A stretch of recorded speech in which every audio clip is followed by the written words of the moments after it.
Alam nyo ba na ang Philippine Arena ay hindi pala itinayo para pagkakitaan?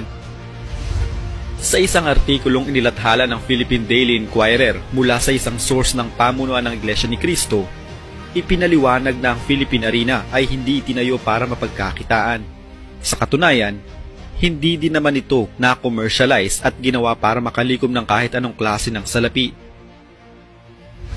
Paliwanag ng artikulo na ang Philippine Arena ay isang wholesome gathering place for people and an entertainment venue for the whole family, serving venue for religious, cultural, and sporting events. Alam nyo ba na ang Philippine Arena ay matagumpay na nabuo dahil sa mga donasyon at pagtutulungan ng mga miyembro ng Iglesia ni Cristo? Maaaring insulto sa ating gobyerno na ang isang religious organization ay nakapagpatayo ng napakalaking infrastruktura na magagamit ng bansa sa napakaraming mga aktibidad. At ang mas nakaka-proud pa sa mga miyembro ng Iglesia ni Cristo ay hindi sila tumanggap ng kahit anong tulong pinansyal mula sa gobyerno sa pagbuo ng grandioso at makabagong gusaling ito. Ang Philippine Arena ay nabuo sa pamamagitan ng mga voluntaryong donasyon ng bawat miyembro ng Iglesia ni Cristo. Aring manatili sa labas naman ito kung saan napapanood din nila ng live ang mga nangyayari sa loob ng arena.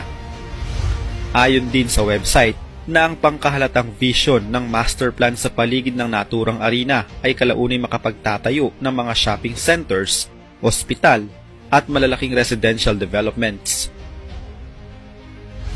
Alam nyo ba na hindi sarado ang pintuan ng Philippine Arena para sa ibang religious organizations bukod sa Iglesia ni Cristo?